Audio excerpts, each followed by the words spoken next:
mencionada. La entrevista de Laurent está dirigida a examinar el odio en torno a una pregunta que le formula Ana Lidia Santiago sobre el papel que el odio juega en la constitución de masas y su relación con la culpa. En su argumentación, Laurent señala que si bien en la orientación lacaniana hay una continuidad con psicología de masas y análisis de yo de Freud, en el que el líder es considerado como un sustituto del padre, que reúne el ideal de yo y el objeto de identificación, es necesario precisar que no se trata de cualquier padre, sino del padre de la horda, del de Totem y Tabú, que es diferente del padre del Edipo, del padre de familia, del de la ley. Me parece muy importante estas diferenciaciones que empieza a marcar Laurent sobre el tema del padre, que no es el mismo padre, y ustedes saben que si para Freud el padre es, pues es prácticamente quien eh, organiza la realidad psíquica, quien la anuda, cumple un papel fundamental, pues Lacan va a abrir las versiones del padre, pero aquí en este caso de alguna manera se está refiriendo a algunos padres, entonces vamos a detenernos y yo me voy a detener particularmente como en algunos de estos mitos que han sido pues fundantes de nuestra teoría y del pensamiento analítico, de la orientación de Freud, de la orientación de Lacan. Entonces, él dice, vamos a ver cuál es el padre de Totem y Tabú.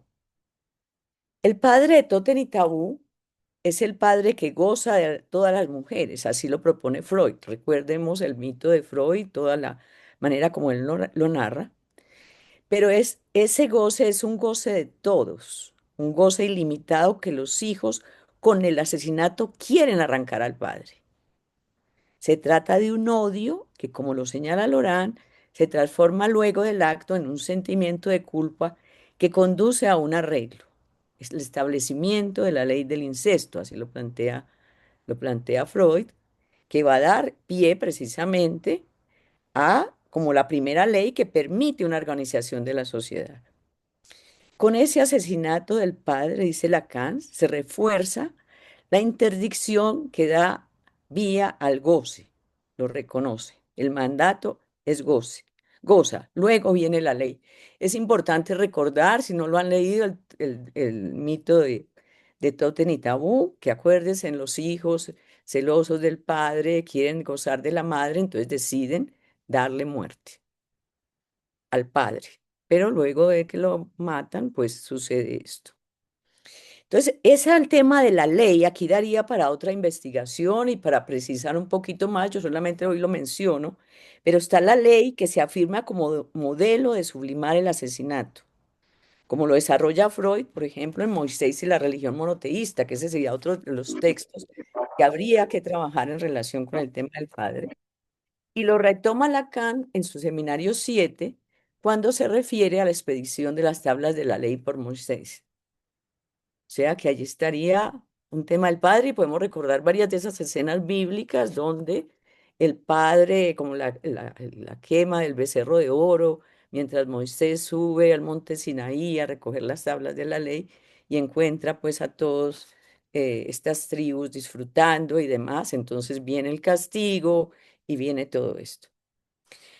Sin embargo, agrega Laurent, el odio constitutivo de las masas no desaparece plenamente, pues por más que se hagan las leyes y demás, hay algo que se mantiene. Se mantiene en la base de la rivalidad de las comunidades, como una identificación segregativa, dando cuenta del carácter efímero de los arreglos sociales. Entonces hay una pregunta, ¿por qué no desaparece? Aquí lo hemos estado viendo a través de los diferentes colegas que han estado trabajando, mostrando cómo va a ser algo constitutivo del ser hablante. El padre de Edipo, vamos a pasar un poquito a mirar ahora a este otro padre. El padre de Edipo es el padre que prohíbe, el que marca el encuentro con la ley. Acuérdense, prohíbe al hijo, le prohíbe desear a la madre, estar con la madre, que sea su objeto de deseo. En el caso de Edipo Rey, cuando se entera de que él es el asesino del padre y que si bien él había descifrado el enigma de la Esfinge, es por ese asesinato que se convierte en rey de Tebas y en esposo de Yocasta, que es su madre en ese y que es su madre. Entonces, en ese momento, cuando él se entera de esta situación, porque se supone que él no, ese, ese hombre con el que se encuentra en su camino y que le da muerte sin saber que es su padre, pero él llega, descifra el enigma y se convierte en el esposo de Yocasta. Entonces dice Lacan que en ese momento el falo cae, se pierde, no hay nada que lo sustituya, es el precio por la verdad, es decir, queda sin nada. Sófocles en Edipo en Colona cuenta, es otra de las tragedias de Edipo, de Sófocles, que vale la pena leerla porque realmente es preciosa. Cuenta que Edipo, luego de enterarse de ese crimen, de haber transgredido la ley del incesto y de haberse chuzado los ojos, porque él en ese momento se chuza los ojos, incluso en el seminario 17, Lacan se va a detener en ese episodio y va a hablar de cómo hay como estaba ciego antes porque no veía y ahora se chuza los ojos. Hay todo un trabajo con el tema de la ceguera y el despertar de alguna manera también. Entonces, de haberse, cuando luego de enterarse de su crimen, de haber transgredido esa ley tan fuerte del incesto, de haberse chuzado los ojos, se condena a andar errante por el desierto. Es la manera como él de alguna manera va a expiar su culpa o expiar su crimen, ese crimen que va contra la ley, entonces se va fuera de Tebas, que ese es otro de sus castigos, porque parte de lo que era Tebas para Edipo y en ese momento era aquello que le daba la identidad, era la ciudad que le daba la identidad. Entonces salir de Tebas era una desgracia. En ese trasegar lo acompaña en un inicio Antígona, su hija. Si ustedes recuerdan, después va a venir esa tragedia tan bella de Antígona que va a transgredir también la ley de la ciudad, podríamos decir que esa ley del padre establecida cuando decide ir y enterrar a su hermano Polineses, que está condenado a no ser enterrado. Entonces hay todo un tema con la ley ahí muy interesante. ¿Y qué sería esa ley del padre y hasta dónde llega o no llega? ¿Cuál es la ley que se transgrede? En ese transgregar lo acompaña entonces Antígono. Después ya pueda pasar también muy rápido, son elementos como para ahora, para la conversación. En el seminario 6 el deseo y su interpretación, Lacan le va a dedicar varios capítulos a Hamlet. Y Lacan señala que el objeto, en este caso, no es como en el caso de Totem y Tabú, que entonces vamos a sustituir al padre, es decir, el padre muere, o en el caso del líder, que puede sustituir al padre. En el caso de Edipo, el padre cae y bueno, se arma una tragedia terrible porque viene toda una devastación. En el caso de Hamlet, el objeto mismo, ese objeto y el objeto como fálico y demás, se separa del padre y es encarnado por Claudio, su padrastro. Acuérdense del tema de Hamlet. El rey, que era el padre de Hamlet, tenía el falo, porque tenía el poder, tenía la reina, tenía la riqueza, era una tradición, eso era lo que iba a heredar Hamlet, eso era el tema de lo que iba a heredar Hamlet. Pero quien se queda con todo, pero luego de ser asesinado por Claudio, pierde todos sus atributos y es Claudio quien se queda con ellos, porque Claudio se va a casar con su madre, con, eh, con la madre de, que en ese momento se me olvida, se me pasó el nombre, Gertrudis, creo que es, bueno, eh, que se queda con ellos. Hamlet, ante el asesinato de su padre y ver a la madre en los brazos de Claudio, queda sin lugar. Aquí hay otra vuelta más que hace Lacan. ¿Qué pasa con la situación de Hamlet? ¿Quién es Hamlet en ese momento? Su deseo se pierde su rumbo. Su madre también le fue arrebatada. No sabe quién es él para ella. Es decir, quién es él como objeto de deseo, en qué lugar está él y él hacia dónde se dirige. Por orden del espectro del padre, porque el padre se le aparece como un fantasma, que se le aparece como espectro, no pongo fantasma para no crear la dualidad con este término que hablamos tanto, sino un espectro que se le aparece y le dice que debe vengar lo sucedido y darle muerto a Claudia, muerte a Claudio, que es su asesino, es el usurpador del trono. Pero Hamlet no es capaz en ese momento de hacerlo. Es decir, le cuesta muchísimo y siempre va a estar aplazando su acto, siempre lo va a estar aplazando. Hay algo que se le interpone y aunque tiene oportunidades para hacerlo, aplaza el acto y solo logra darle muerte en la escena final cuando se enlaza en un duelo con Laertes, hermano de Ofelia, que había sido su novia, con la que se esperaba que se iba a casar y finalmente, pues que también la paga, casi que es como el fármaco, es uno de los sacrificados de todo este, de los sacrificios, es la muerte de Ofelia. Y Laertes, bueno, entonces en duelo con Laertes, que quiere vengar la muerte de su padre, porque en medio del comportamiento, digamos, sin rumbo, no tan claro, en uno de esos momentos, creyendo que está matando a Claudio, pues mata a Horacio, el padre de Ofelia. Entonces hay toda una serie de equívocos y de situaciones, de cosas que se inventa Hamlet para no ponerse en la cosa de vengar al padre. ¿Por qué? Porque su deseo, como dice Lacan, está perdido, digamos, está sin rumbo. Lacan precisa que la imposibilidad de Hamlet para vengar la muerte del padre está relacionada con la desorientación del deseo de Hamlet y a la vez con la identificación de este, en cierta medida con Claudio, porque él dice, yo también hubiera querido usurpar la- el lecho de la madre, pero también porque no ha podido cumplir el pedido del padre. Trae una pequeña cita que dice Lacan, esta es del Seminario 6.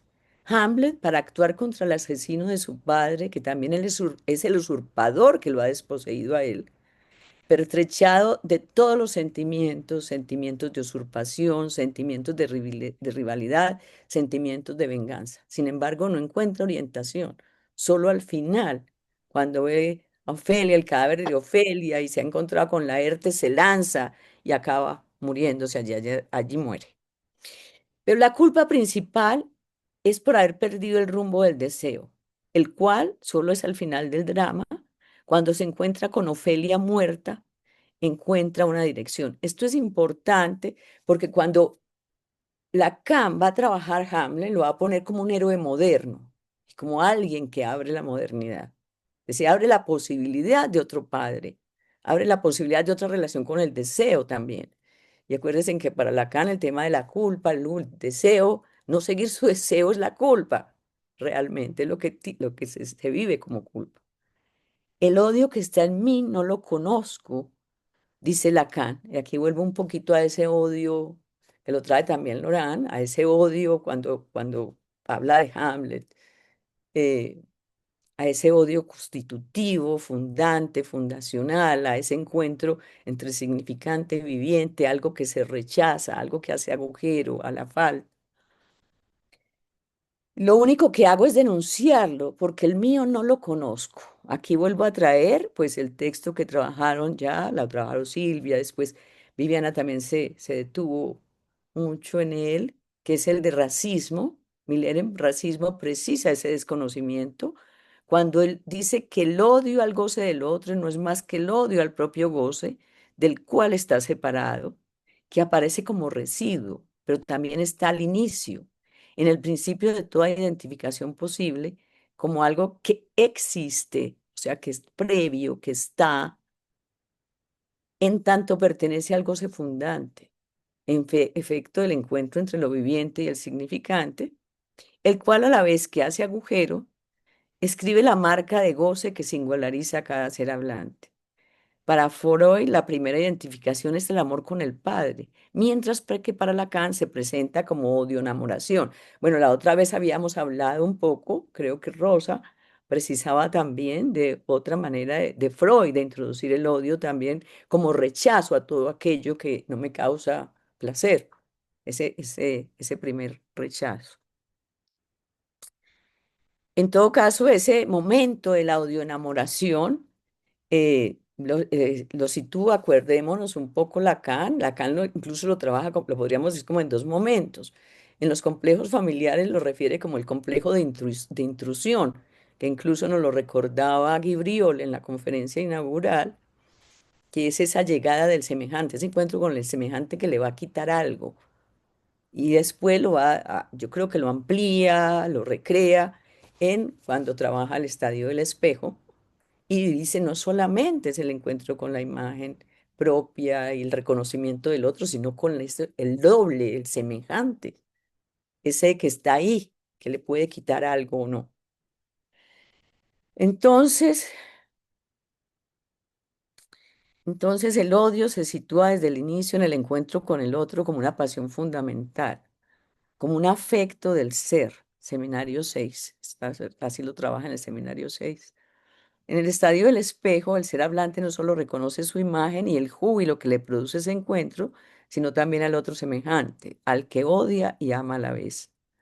Hay odio al goce propio y amor narcisista a la imagen detrás de la cual se esconde el goce malo. Los fenómenos de masa no los lee Lacan como odio edípico, sino en el sentido de una lógica no negativizable. Hay algo que no puede tacharse. Es decir, por más que decidamos después de dar muerte al padre o al que lo representa, todos hacernos amigos, hermanos, hacer leyes y demás, hay algo que no va a funcionar. Y creo que Freud en el malestar en la cultura amplía esto muchísimo. El odio no lo podemos rechazar, se mantiene. Hay que elaborarlo, sublimarlo, pero no se puede evacuar. Está al comienzo y al final, y se sitúa más allá del Edipo, como también lo desarrolla Guibriol en su conferencia, el odio no es dialéctico. El sentimiento de culpa se anuda con el odio. En la teoría freudiana es un sentimiento de culpa por la muerte del padre.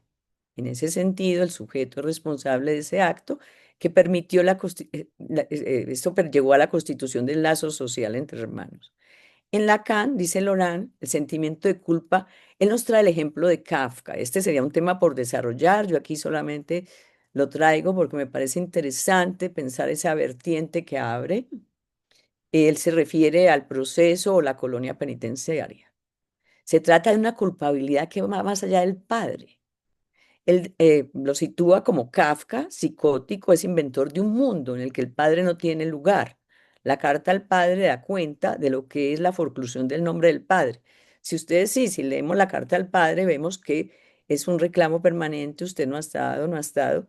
Y lo que él se construye, dice Lorán, es un mundo sin nombre del padre y lo que hay es castigo. Es un mundo donde siempre está el castigo, donde hay la imposibilidad de llegar. Es un padre terrible odioso que desplaza la idea de culpabilidad de Freud. Siempre tiene una puerta que lo espera. Acuérdense de todas esas imposibilidades de llegar, imposibilidades de pasar el umbral. Siempre hay un obstáculo.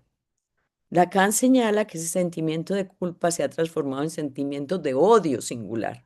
Me parece que esto abre una posibilidad, una apertura a ese tema, a ese odio más constitutivo, a ese odio inicial.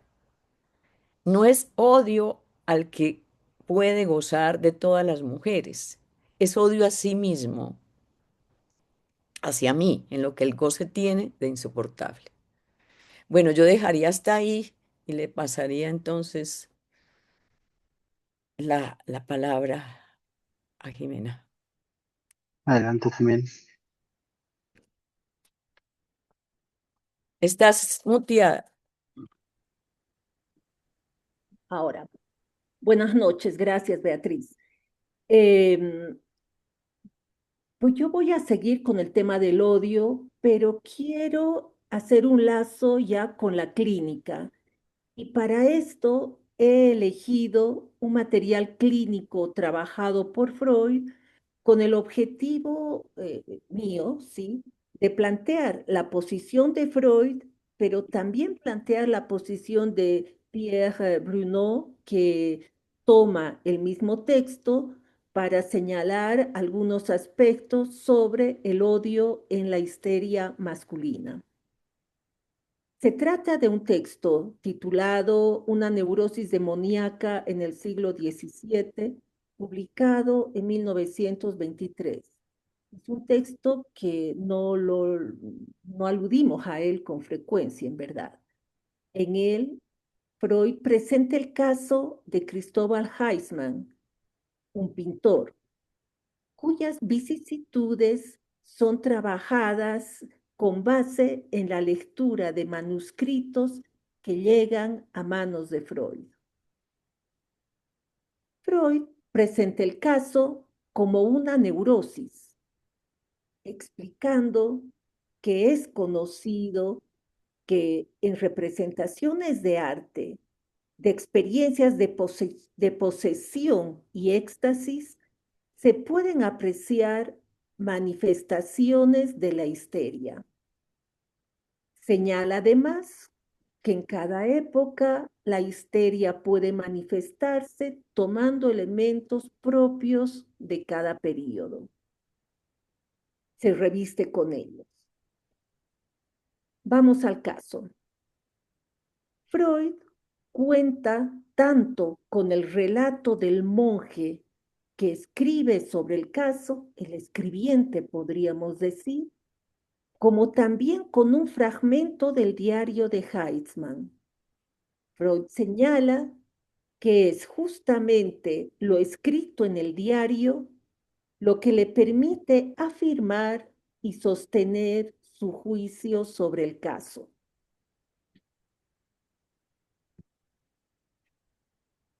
El texto.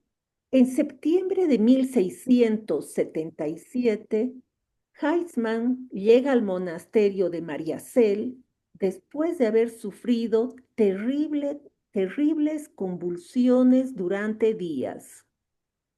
Incluso en la iglesia del pueblo en el que vivía.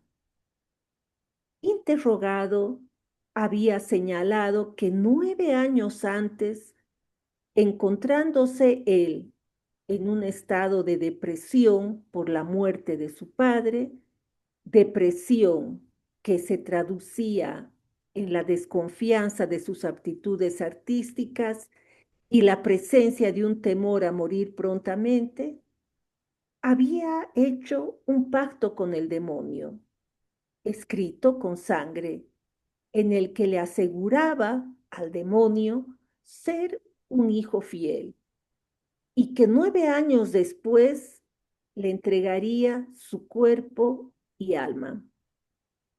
Al encontrarse cerca de la fecha prometida, él manifestaba su arrepentimiento y aseguraba que únicamente la Virgen de Mariazell, un monasterio, podía salvarlo recuperando el escrito.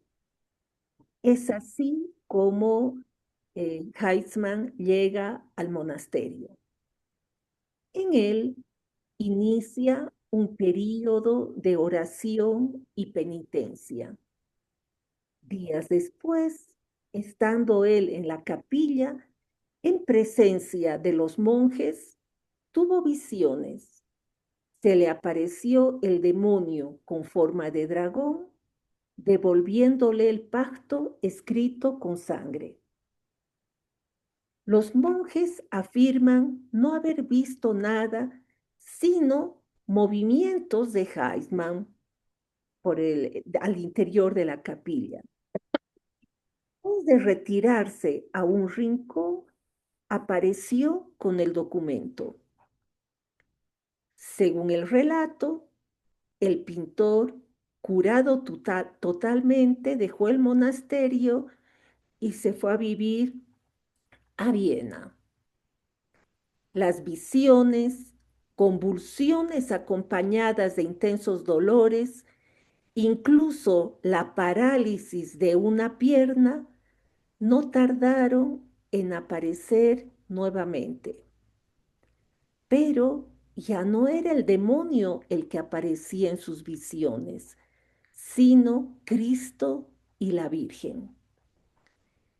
Estas apariciones son igualmente tormentosas para él, razón por la cual señala que son obra del demonio. Heisman retorna a Mariazell indicando que había otro pacto con el demonio. Este había sido hecho un año antes del que le había sido devuelto. Nuevamente pide la intercesión de la Virgen para recuperar ese pacto que decía estaba escrito con tinta. La Virgen nuevamente responde a sus plegarias y el pacto le es devuelto por el demonio. Heisman, siguiendo las exigencias de Cristo planteadas en sus visiones, opta por una vida austera. En las visiones, Cristo le exigía ir a vivir en un desierto. Realmente le exigía abandonar una vida de placer y en un principio Heisman parecía serle difícil esto y Cristo aparecía una y otra vez en sus visiones exigiéndole que cumpliera. Finalmente, él opta por una vida austera e ingresa a la Orden de la Merced, se hace monje. Es allí donde muere en 1700.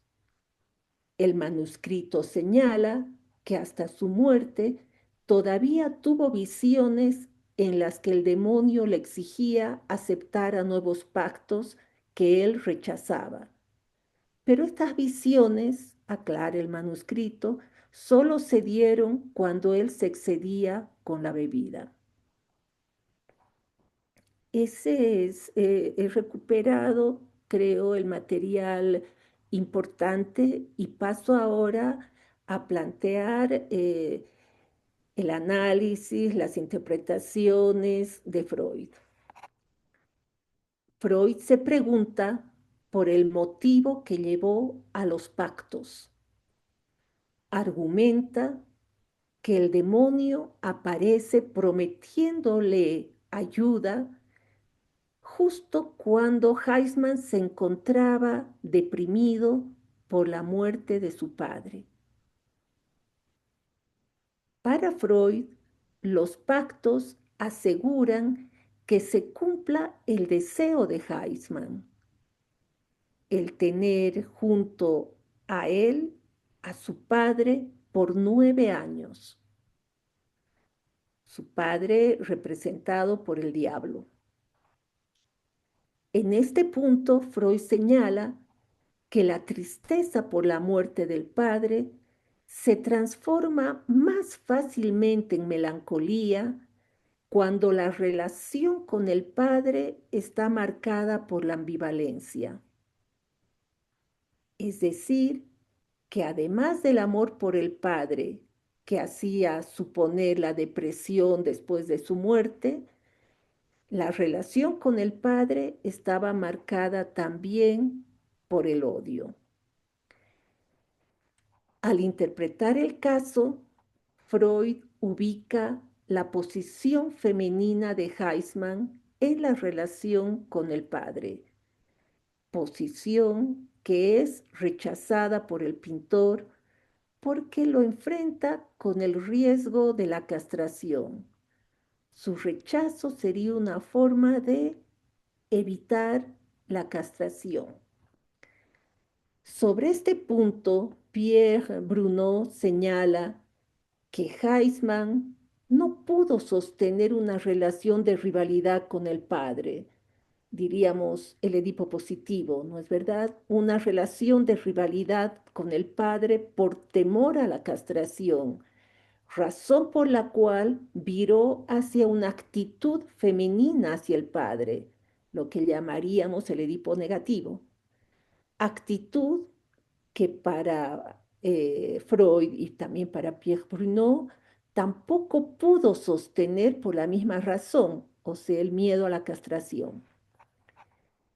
Las representaciones del demonio hechas por Heisman, con excepción de la primera, Heisman dejó como 8 dibujos en los que plasmaba las apariciones del demonio. Todas las representaciones, con excepción de la primera representación, muestran al demonio desnudo, con senos, y solo en una oportunidad, además de los senos, aparece un pene que termina como una serpiente.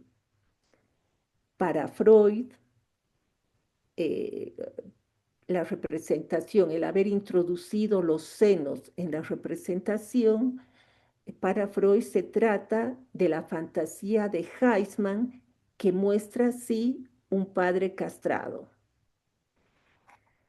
Añade que los senos del demonio corresponderían a una proyección de su propia feminidad sobre el sustituto del padre, deduciendo de este punto parte de la hostilidad contra el padre.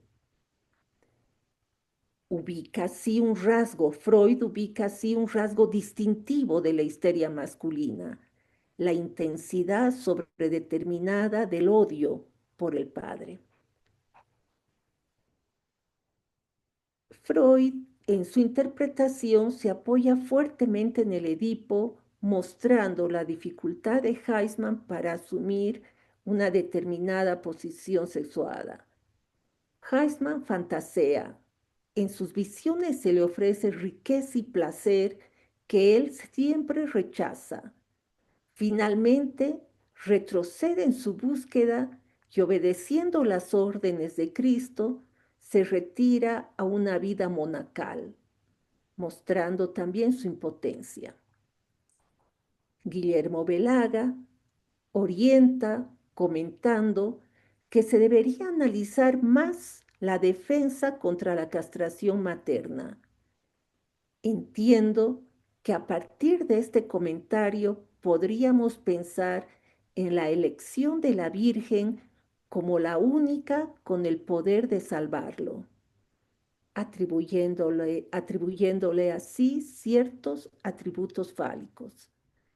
También se podría analizar la exigencia superioica que se pone en evidencia en sus visiones, que parecen exigir en una etapa, o sea, realmente las visiones intentaban tentarlo, era placer y riqueza lo que se le ofrecía y él rechazaba.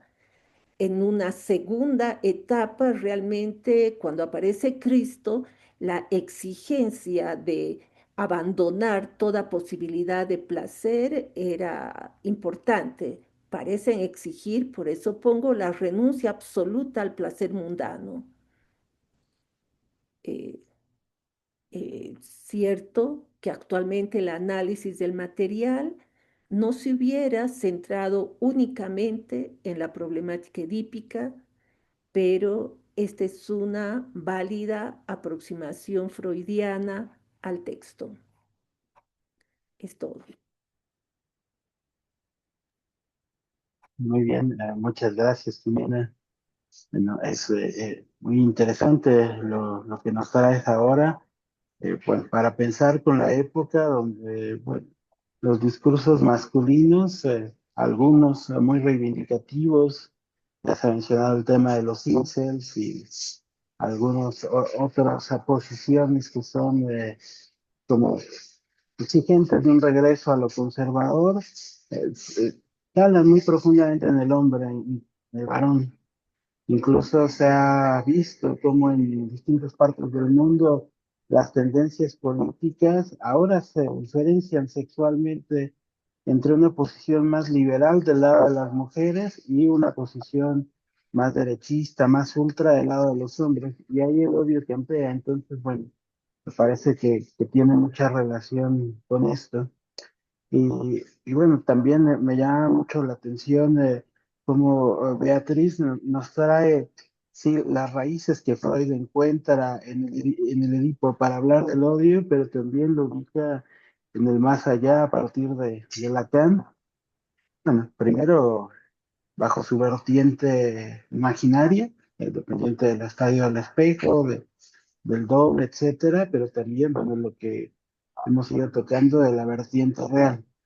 Creo que hay varios temas ahí para ir empezando a discutir. No, no sé y quieran comentar alguna cosita más, abrir a la conversación.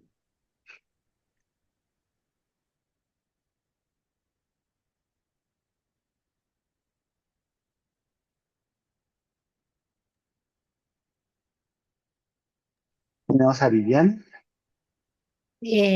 Bueno, primero muchas gracias por las dos presentaciones, son muy, muy puntuales, muy precisas. Eh, yo quería preguntar, sobre todo a Beatriz, que traías como esta relación entre el sentimiento de culpa y el sentimiento de odio, ¿no? No sé si pudiéramos pensar algo más o abrir un poco ese eje. Luego tú terminas diciendo que el odio a sí mismo en lo que el goce tiene de insoportable. O sea, hay una relación entre entre el rechazo del goce y el odio a sí mismo, ¿no? A ver si pudiéramos ampliar eso.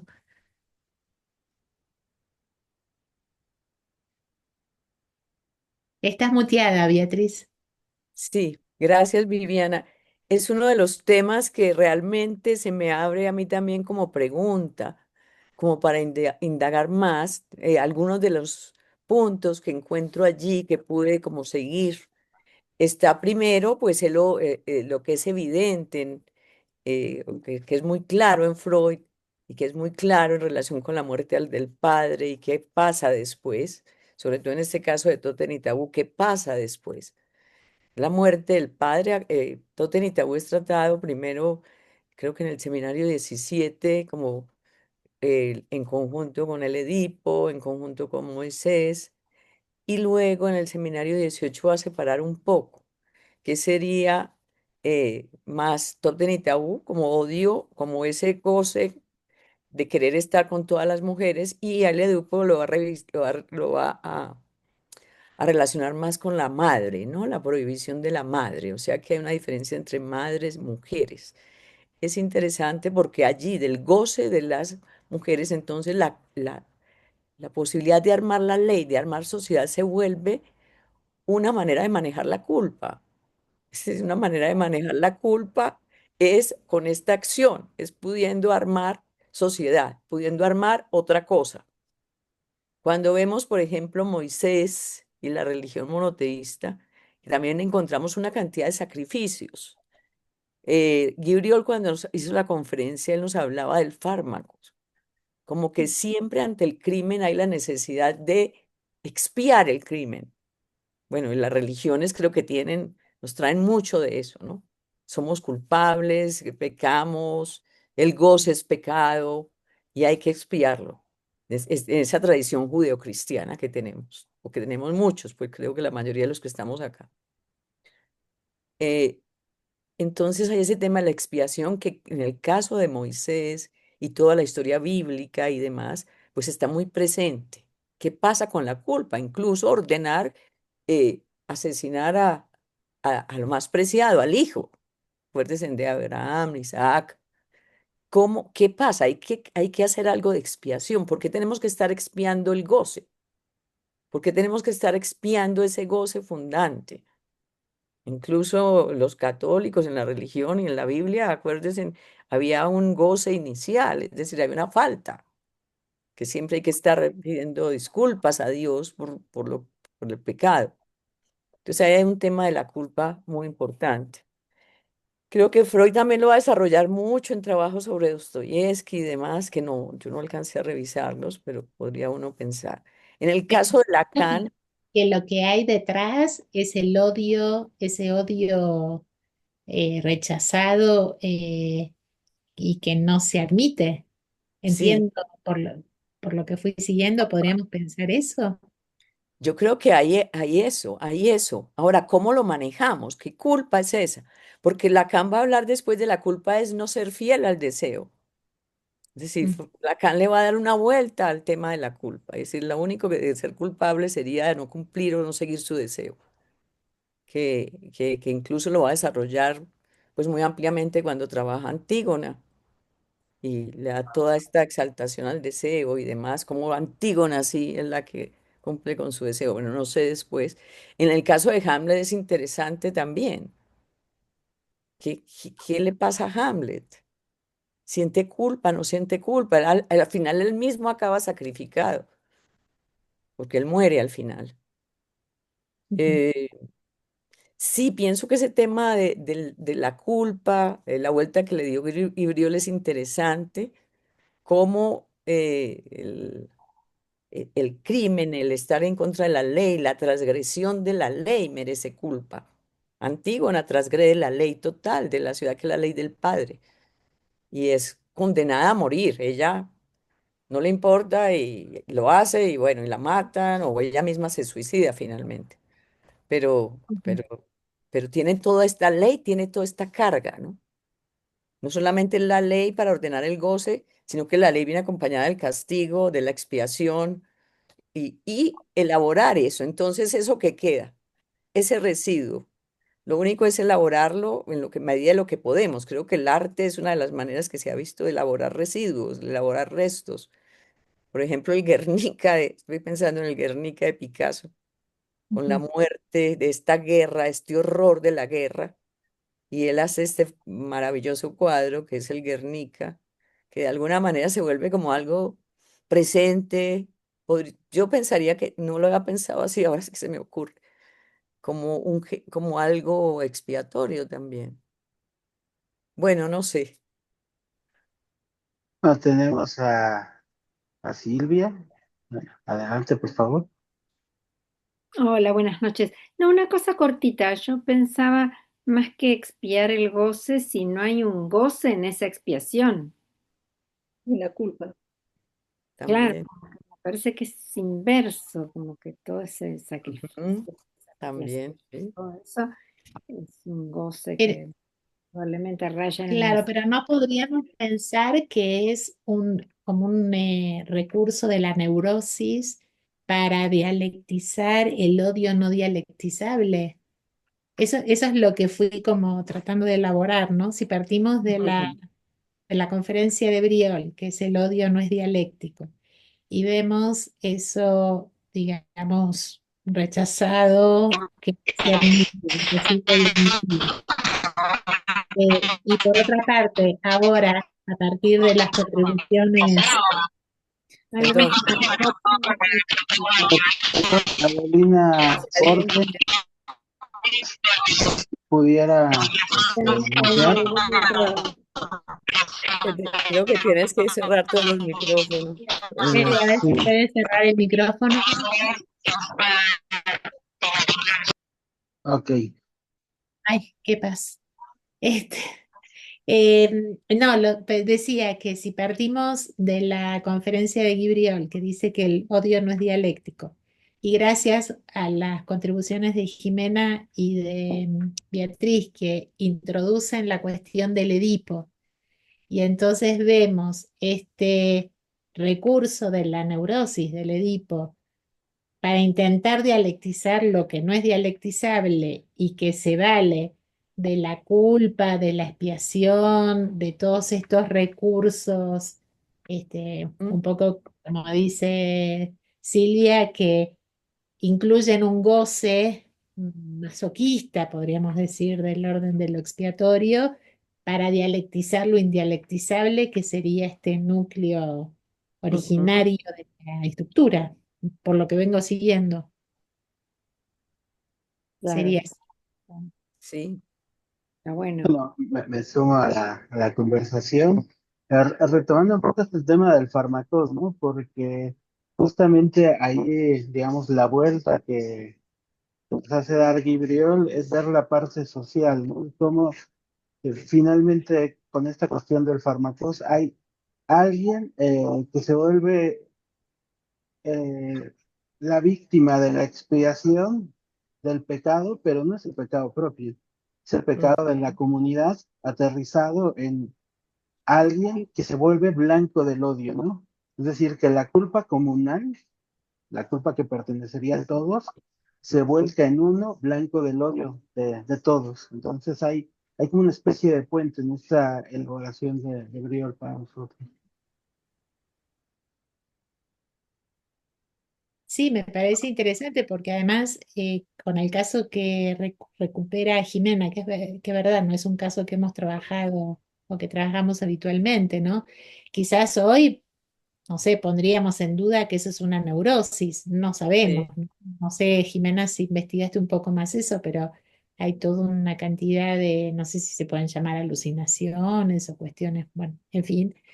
Pero de todas maneras hay como la demanda al ritual o digamos, o a la Virgen para ap- apaciguar algo de este conflicto eh, que se desencadena a partir de la muerte del padre, ¿no? Te aparece la figura del diablo, del Cristo. Ya de nuevo hay como una demanda, una dirección hacia el otro de la religión, de la ley en ese momento, para pacificar esto. Eh, sí, o sea, conversando con Beatriz, yo también le había dicho que a momentos me parecía como que en principio Freud forzaba algunas interpretaciones y que yo no estaba segura de que fuera una neurosis, aunque revisando Pierre Bourdieu, en el cuarto encuentro internacional del campo freudiano, tiene ahí un texto y lo plantea como histeria masculina, lo recupera, y luego Belaga también sostiene la histeria masculina. Yo personalmente, la verdad, tendría que investigar más porque con los datos a momentos me parece como que Freud fuerza. Pero digamos, siguiendo su lógica, ¿qué es lo que nos interesa? ¿Sí? Es como si el tratamiento del odio orientado hacia el padre fuera introducido en una cuestión más mítica como es el Edipo, por ejemplo, ¿sí? Ujú. Y, y, y ahí Freud introduce toda la problemática del Edipo y de la castración, ¿sí? Para poder explicar las dificultades que tiene eh, Heitzman, no solamente en el vínculo con el padre marcado por el odio, sino también en su posición sexuada, ¿no es verdad? Porque él, para eh, Freud, él no logra sostener un Edipo positivo, diríamos, no logra sostener, no logra presentarse ante el padre como rival, esa posición de rivalidad no logra sostenerla, por miedo a la castración se retira y opta por una posición, por el Edipo negativo, diríamos, el amor por el padre, pero el odio por el padre sigue vigente, por eso dice Freud en ese señalamiento. La depresión de Heisman pudo derivar en una melancolía, en una depresión melancólica, llama así. Yo no entiendo una psicosis porque él insiste en una neurosis, una depresión melancolizada, eh, porque existía una relación ambivalente con el padre, o sea, la relación amor-odio con el padre está presente en Heisman, ¿sí? Entonces, es como si, siguiendo tu idea, la problemática del odio eh, es introducida por Freud en toda esta cuestión mítica edípica. Y es a través de eso que se ve cómo, qué es lo que hace Heisman con el odio. En verdad, el odio se mantiene hasta el final, porque el padre es representado por el diablo, está como degradado, digamos, no está representado por Dios, está representado por el diablo y por un diablo castrado, podríamos decir, un diablo con un demonio con senos, es decir, un demonio feminizado. Eh, yo iría hasta ahí, digamos, ¿no? O sea, Eso es como que le aparece su odio en lo real a partir de la imagen del diablo, podríamos decir, Mm. es un, tra- porque se le aparece como alucinatoriamente, ¿no? sí, es un tratamiento que él hace, sí, en lo real. Es Igual hasta, no vamos a discutir justo en el encuentro preparatorio hacia el ENAPOL, tomaban creo que era Eugenia Serrano, tomaba el testimonio de Reynoso, donde mm, había habido una alucinación, ¿no? Entonces decían que justamente ese testimonio enseñaba que puede haber alucinaciones en las neurosis, ¿no? Mm. Entonces, digamos, sin discutir si es una neurosis o una psicosis, pero lo que vemos es que aparece alucinatoriamente el odio no dialéctico. eh, Entiendo que no alcanzó a dialectizarse por un Edipo positivo, aparece vía la alucinación del demonio con senos. Freud insiste y aclara larguito en su texto de que para él son fantasías. Ajá. No, aunque él dice ve visiones, etcétera, él cuando interpreta, cuando hace el análisis del material, insiste en que son fantasías. Mm. Así insiste a lo largo de toda la presentación en que se trata de una neurosis. Y tenemos el comentario de Marta también. Buenas noches. Sí, me quedé dándole la vuelta al odio a sí mismo, lo que el goce tiene insoportable y enlazado con el sentimiento de culpa y como que se me vino el circuito en la drogadicción o el alcoholismo, este circuito Ujú. de que no quieren consumir, no quiero hacer esto, pero van y consumen y después se sienten culpables y se odian a sí mismos y por qué hago esto y después igual y está en esa vuelta, ¿no?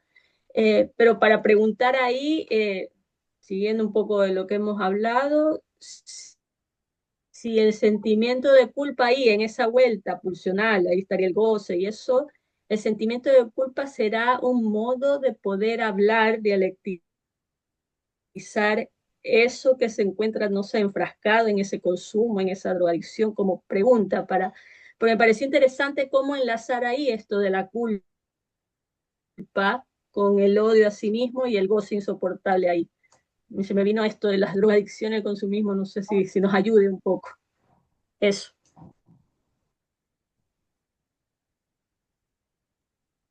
A mí también me parecía bastante interesante, bueno, cómo hay un tránsito de las figuras edípicas, está presente la rivalidad, digamos, la idea de la rivalidad que conduce al odio, lo que trae Beatriz de la entrevista de Loran, a la figura kafkiana como paradigma del odio, sí, ¿no?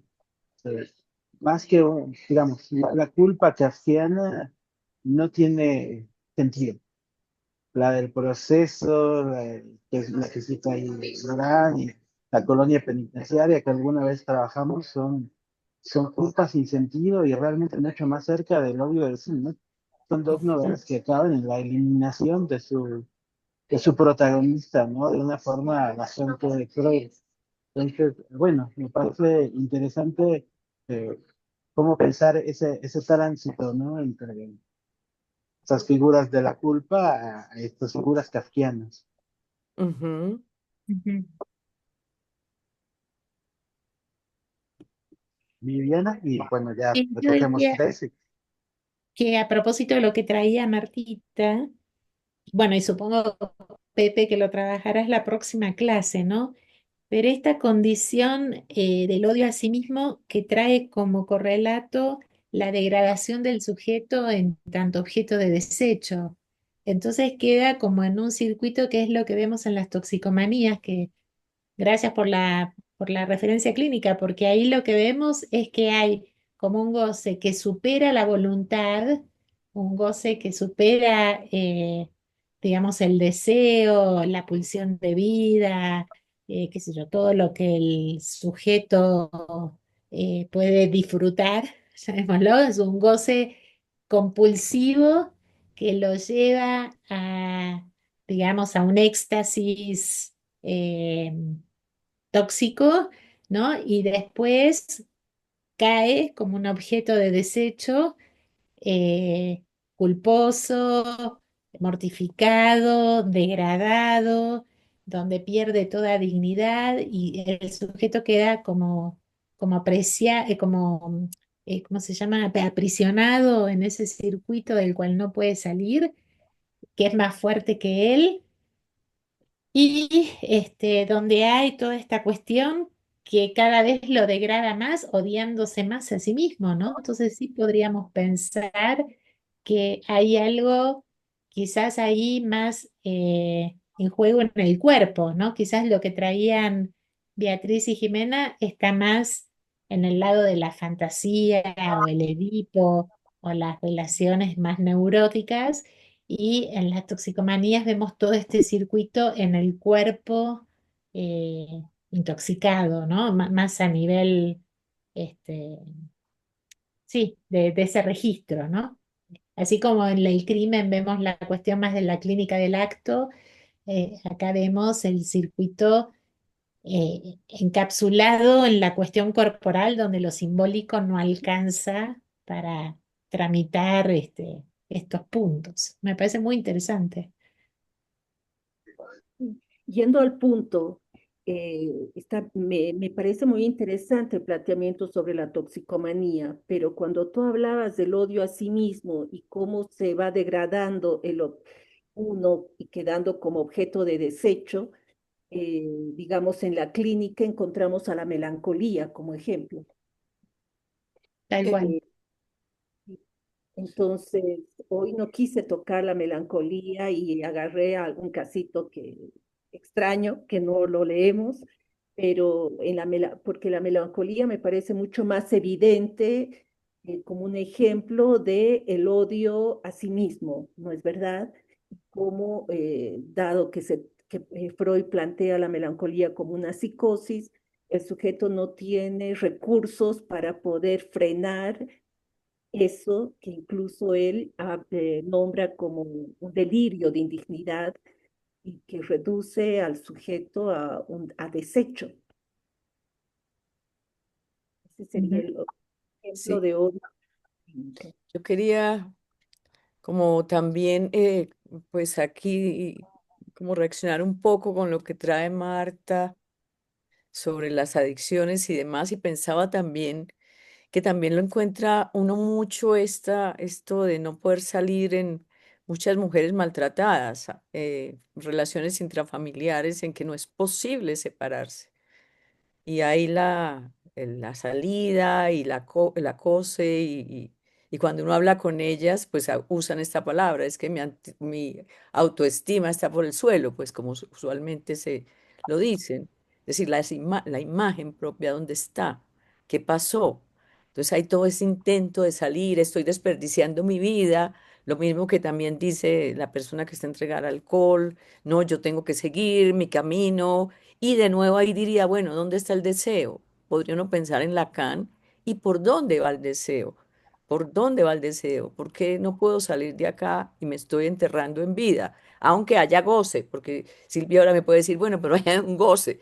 Entonces sí, hay goce, pero también hay una necesidad como, bueno, a ver, ¿qué puedo hacer yo con mi vida en lo simbólico? ¿Dónde me pongo? ¿Dónde me sitúo?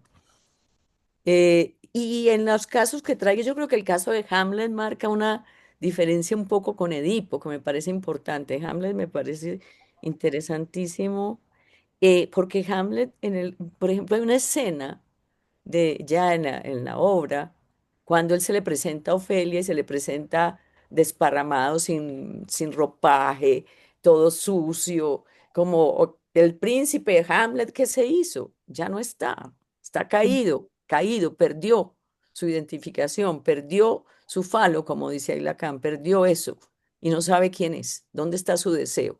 De nuevo, ¿dónde está? ¿Quién lo orienta? ¿Deseo de quién es? De su madre no sabe. Lo que iba a hacer en la vida, las insignias que le había dejado el padre, tampoco las tiene. Entonces, ¿qué queda? Y empieza esta cosa errática todo el tiempo, de un lado para otro, ¿no? Bueno, creo que en la conversación iremos abriendo un poquito.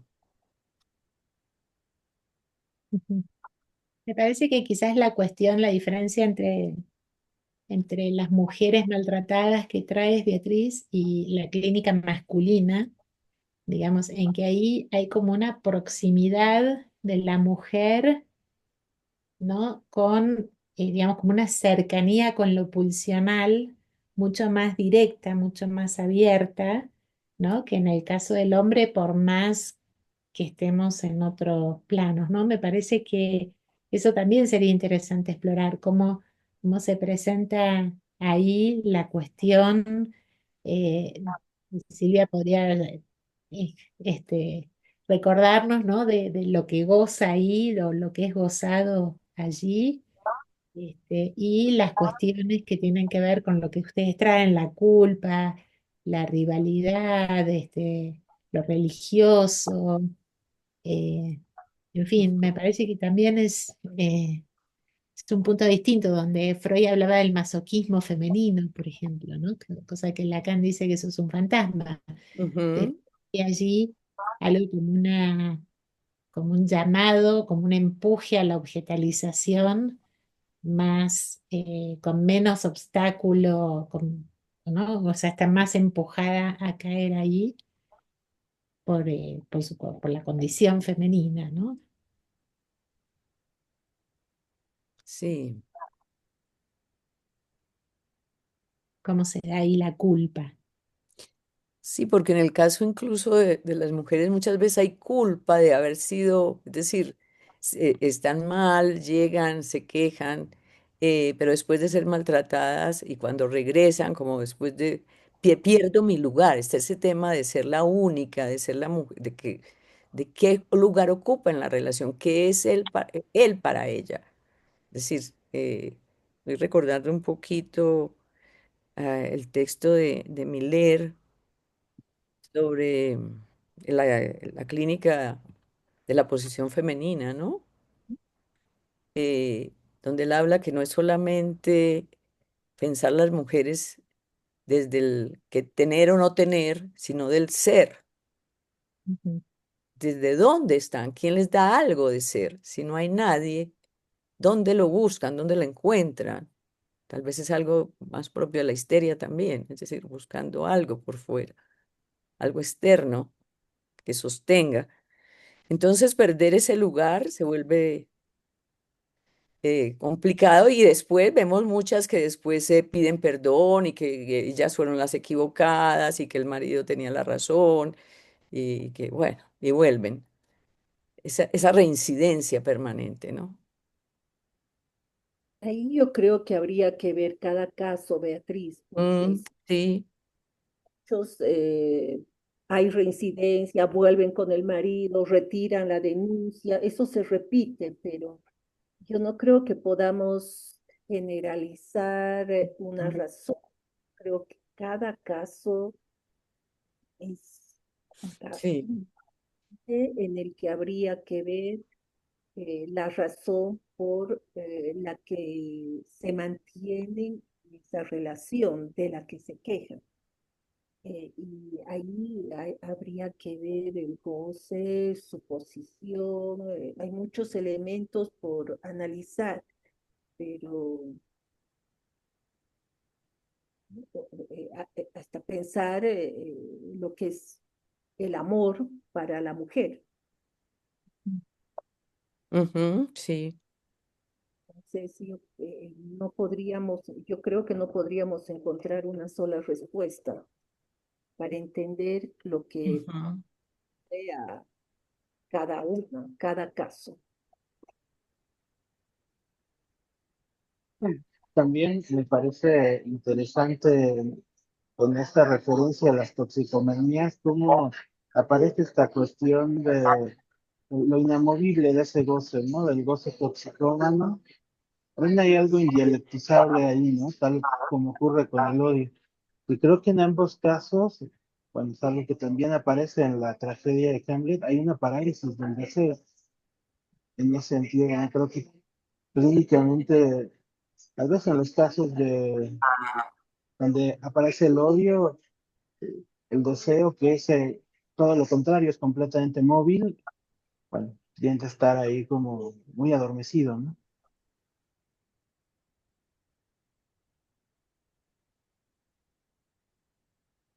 Silvia está terminando, Eh, ¿verdad? y no, yo pensaba que todo ya volviendo al odio edípico y a lo que traían, que me parece que todo eso está en relación a la parte dialectizable del goce. Digamos que todo lo ¿Mm? no dialéctico es lo que quedaría por fuera de todo esto que estamos hablando hoy. Ujú, Que no se puede dejar de pensar que si bien el odio, no sé si querés llamarle visceral, no sé, es no dialéctico, hay una parte dialectizable que se traduce en todo esto ujú, que traía Beatriz, incluso en, en lo de Jimena también, son como transposiciones, Ujú. elaboraciones, como algo que movió. No sé si están de acuerdo. Sí, sí, quizás pudiéramos pensar que, por ejemplo, el fármaco encarna eso no dialectizable, por ejemplo, ¿no? Eso donde incluso el sujeto queda mudo, que no puede decir nada, que aparece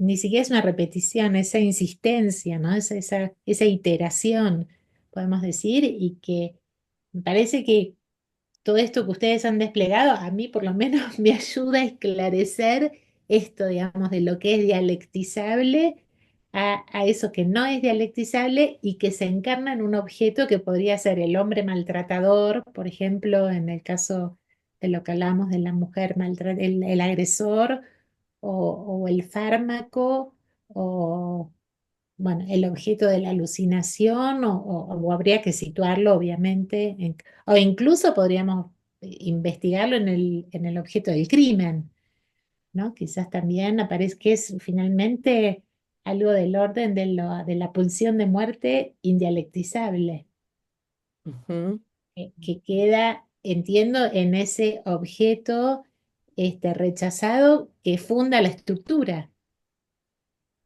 ¿No? Porque estamos diciendo que ahí se da la constitución del sujeto sí, en el odio más primario este, ¿Mm?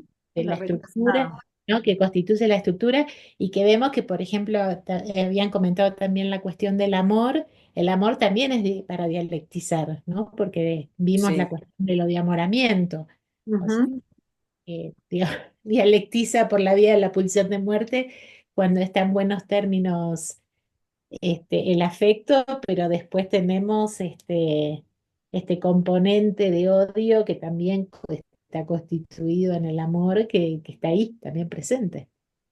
claro, y ahí me pregunto yo también con el tema de la ley, porque me parece que trabajar el tema del padre y el Edipo, incluso esa ley fundante social, la ley, ¿quién la encarna y qué ley queremos? También hasta dónde es dialectizable, no. ¿Qué Mm. pasa con eso? Estaba pensando en eso, si la ley hay una parte también como algo absoluto, como lo trabaja también de pronto en el seminario 7 como algo fundante, fundacional, eh, o que es un invento para manejar el odio también, pues para manejarlo de alguna manera, Para civilizarlo. hacer algo. Ahorita estamos viendo una cantidad de padres, si pudiéramos ver el panorama político actual, uno podría pensar los padres que se están posicionando. Claro. ¿Quiénes actúan ahí? Desde el padre Francisco, que se murió y parecía ser el padre bueno para todos, Ujú. padres que aparecen como Trump, que parece un gozador mm, sin límite. Uno diría, bueno, este hombre es un gozador, puede pasar por encima de todo. O podríamos pensar estos que piden castigo y castigo y a ver si así logramos un Bukele a todos encerrados y a todos. Bueno, no sé, es como que hay toda No, una por eso, gama. sí, y eso que traes, Beatriz, es, en el caso de Trump, él encarna la ley, porque él saca leyes o, por ejemplo, en relación a las visas, los migrantes, que ya vamos a tener la última clase acerca de ese tema porque el migrante también es una figura, es el objeto que encarna ese odio indialectizable, ¿no? Ese odio ¿Mm? político. Y ahora acabo de leer, no sé, no vivía en la noticia, pero no sé si la vieron, que decidió como Harvard se opuso a acatar las directivas de Trump, entonces va a echar a todos los estudiantes internacionales de Harvard, aunque tengan visa, no importa, son de Harvard, echados. O sea, digo, ¿qué es esto? ¿No? O sea, es el padre de la horda, ¿no? Es la Sí, ley. sí, es el padre de la horda, es el padre que puede pasar, puede comprar Groenlandia, cambiarle el nombre al Golfo de México, bueno, hacer lo que quiera realmente. Eh, y por qué salen preguntas? Es una pregunta, ¿por qué en este momento donde parece que el padre se ha evaporado, que el padre no está, que está, y muchos apoyamos a Trump porque tiene ley, porque, o apoyamos al más autoritario porque va a venir a imponer el orden? Es Si la nadie, ley de hierro, es lo que llamamos la ley de hierro. sí. Y como que quedan por un lado muy claro, ¿no? Las figuras de la rivalidad, que sí son dialécticas, que sí llegan a responder a algo de los simbólicos que el que asigna lugares, ¿no? Cuando hay esta rivalidad, a cuando parece esto indialectizable y entonces ya no hablamos de rivalidad, hablamos de odio, ¿no? Y creo que el ejemplo del propio Trump es muy paradigmático en ese sentido, ¿no? Es claro que el odio al extranjero vuelve siempre en Trump, siempre, siempre, por una figura y otra y otra y otra, pero es constante, no siempre vuelve al mismo lugar con eso.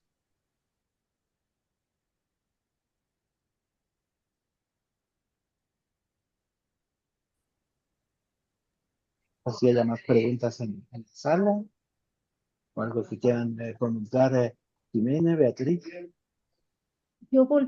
Quisiera hablar otra vez, volviendo al Edipo, y si pensamos que Heisman es neurótico, digamos, no quiero plantear lo contrario, podríamos ver que toda la trama del Edipo, del mito mismo, es una forma de dialectizar ya esos lazos de amor y odio que se establecen con los padres, digamos. Y en el caso, diríamos que sí, el Edipo, lo que interpreta Freud, le permite a él dialectizar el amor y odio por el padre, pero también diríamos las visiones y sobre todo los dibujos, la pintura, las representaciones que él tiene del demonio. Ahí el padre aparece degradado, digamos, ¿no? En dos sentidos.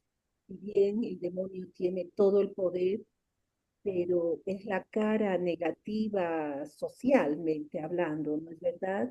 No, normalmente uno dice Dios Padre, ¿no es cierto? Que sería la versión positiva, pero Freud también plantea que están siempre estas dos caras presentes, Dios y el demonio. Y el demonio aparecería ahí una versión degradada del Padre, más aún que es un demonio castrado. Ujú. Hay un dato clínico que retomaste del historial Jimena que a mí me resulta muy interesante. Tú decías que Freud resalta que Feynman fue incapaz de rivalizar con el padre. Ujú, Bueno, y esa Ujú. incapacidad de rivalidad creo que nos dice algo si extraemos consecuencias de lo que venimos trabajando, ¿no? ujú.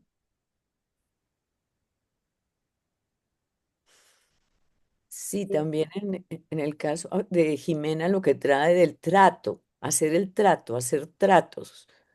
Vamos a tratar de hablar a ver si podemos hacer algo. Puedo hacer un trato con el diablo, un trato con el goce será, a ver cómo puedo manejarlo, ¿no? Mm. Sí. Bueno, Está Isabel. está Isabel, y yo creo que ahí podríamos ir cerrando. Sí. Mm. Gracias. He venido siguiendo el seminario que ustedes han planteado y todas las intervenciones absolutamente de todo el proceso. Me han parecido muy interesantes. Eh, a mí me surge una pregunta, de pronto siguiendo un poco la línea que Beatriz quiere como que introduce un poco con relación a lo contemporáneo. Y sí, es de la época, se habla de psicoanálisis, de que la época de que el otro no existe, el otro inexistente. Y yo me preguntaba frente a este inexistencia del otro, porque aquí hoy se ha hablado de la función del padre, pero pues estamos de pronto diciendo, es un padre que ha caído, un padre eh, que ya no existiría tanto. ¿Qué relación hay efectivamente con la ley? Porque a mí me llama la atención en lo contemporáneo que todas las instituciones sociales que hemos creado a través de la humanidad, todo lo que tiene que ver con los derechos humanos, con la ONU, con todas estas organizaciones que estaban tratando de ponerle unos límites, de alguna forma, a los desbordes, en este momento no funcionan. No hay Ujú, una respuesta frente a todas estas, escúcheme la expresión, pero no hay otra, para mí no hay otra, a todas estas masacres en todos los lugares del mundo de diferente forma. ujú, Entonces, eh, me he preguntado frente a la ley, ¿no? Porque si bien en la tragedia, bueno, Antígona va contra la ley del padre, ¿cierto? Aquí, ¿contra qué ley se va? O sea, ¿o cómo se podría volver a instaurar la ley? Me hace allí una cuestión como muy, como para seguirlo pensando. Yo no tengo respuesta. Yo simplemente eh, me hago la pregunta tratando de decir, bueno, ¿qué nos está sucediendo en la cultura desde muchos puntos de vista para pensar en esto, ¿sí?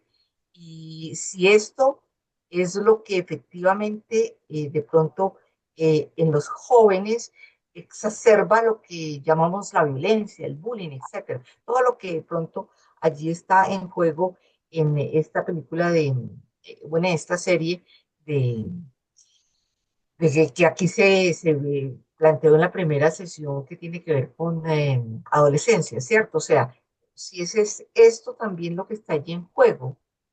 Eh, se me hace que por allí también sería como un punto a trabajar, a que diéramos una vuelta más. Eh, yo pues son como cosas que me han surgido de este trabajo y bueno, en una próxima sesión de pronto un poco quisiera hacerles algunas preguntas con relación a los jóvenes, como plantear algo de lo que yo he venido también como pensando algo y trabajando algo, pero bueno, por hoy dejo acá. Muchas gracias. muchas gracias, Isabel. Bueno, entonces creo que con estas cuestiones que nos proyectan a seguir trabajando, podemos ir cerrando por hoy. Bueno, nos veríamos en 15 días. Y ya les estaremos enviando la bibliografía. Vale, Gracias a muchísimas todos. gracias. Gracias, Beatriz y Jimena. Bueno, Muchas gracias a todos. gracias. Adiós, hasta Chao. luego. Buenas Gracias a Gracias, noches. todos. Buenas gracias. noches. Hasta pronto. Gracias. Adiós. Adiós.